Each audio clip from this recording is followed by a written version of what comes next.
ಒದಗಿಸಿ ಜ್ಞಾನ ನೀಡುವ ಗುರುಗಳಿಗೆ ಕೃತಜ್ಞತೆ ಅರ್ಪಿಸುವ ಮಹಾದಿನ ಗುರುಪೂರ್ಣಿಮಾ ಎಂದು ತುಮಕೂರು ಜಿಲ್ಲೆಯ ತುರುವೇಕೆರೆ ತಾಲೂಕಿನ ಶೆಟ್ಟಿಗೊಂಡನಹಳ್ಳಿಯ ಶ್ರೀ ಹಳ್ಳಿಕಾರ್ ಮಠದ ಪರಮಪೂಜ್ಯ ಶ್ರೀ ಶ್ರೀ ಬಾಲಕೃಷ್ಣಾನಂದ ಸ್ವಾಮೀಜಿ ತಿಳಿಸಿದರು.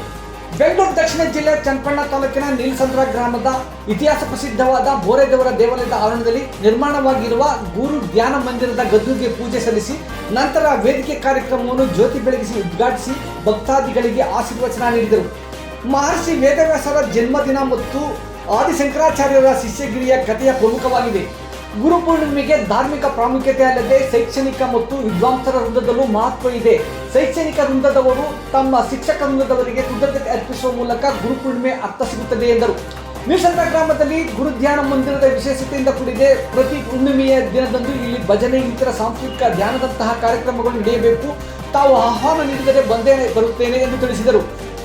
ದಾನಿಗಳು, ಸಮಾಜ ಸೇವಕರು, ಉದ್ಯಮಿಗಳಾದ ಪಟೇಲ್ ಪಾಂಡುರವರು ಆಹ್ವಾನ ಮಾಡಿದ್ದರು. ಇಲ್ಲಿಗೆ ಬಂದು ನೋಡಿದರೆ ಸುಂದರ ಪರಿಸರದಲ್ಲಿರುವ ಶ್ರೀ ಬೋರೆದೇವರ ಬಳಿಯ ಗುರುಧ್ಯಾನ ಮಂದಿರ ವಿಶೇಷತೆಯಿಂದ ಕೂಡಿದೆ ಎಂದರು.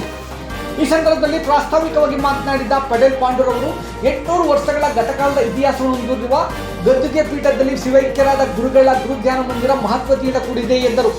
17 ವರ್ಷಗಳ ಕಾಲ ಆಸ್ಟ್ರೇಲಿಯಾದ ಶ್ರೀ ಕೃಷ್ಣ ದೇವಾಲಯದಲ್ಲಿ ಗುರುಗಳಾಗಿದ್ದು ಪ್ರವಚನ ಮಾಡಿ ನೆಲೆಸಿದ್ದ ಪರಮಪೂಜ್ಯ ಶ್ರೀ ಬಾಲಕೃಷ್ಣಾನಂದ ಸ್ವಾಮೀಜಿಗಳು ಸರಳ ಸಜ್ಜನಿಕೆ, ಮಾನವೀಯತೆ ಸಕಾರಮೂರ್ತಿ ಆದ ಇವರು ಭಕ್ತಾದಿಗಳ ಒತ್ತಾಯಕ್ಕೆ ಮಣಿದು ಆಸ್ಟ್ರೇಲಿಯಾವನ್ನು ತೊರೆದು ಲೋಕ ಕಲ್ಯಾಣಕ್ಕೆ ಹಳ್ಳಿಕಾರ ಮಠದಲ್ಲಿ ನೆಲೆಗೊಂಡಿದ್ದಾರೆಂದರು. ಈ ಸಂದರ್ಭದಲ್ಲಿ ಶ್ರೀ ಬೋರೆದೇವರ ದೇವಾಲಯದ ಪ್ರಮುಖರಾದ ನೀಲಸಂದ್ರ ವೀರಭದ್ರಯ್ಯ, ಜಿಲ್ಲಾ ಪಂಚಾಯಿತಿ ಮಾಜಿ ಸದಸ್ಯ ಅಣ್ಣಯ್ಯ ಹಾಗೂ ಹಲವಾರು ಮಂದಿ ಊರಿನ ಗ್ರಾಮಸ್ಥರು, ಮುಖಂಡರು ಹಾಗೂ ಭಕ್ತಾದಿಗಳು ಹಾಜರಿದ್ದರು.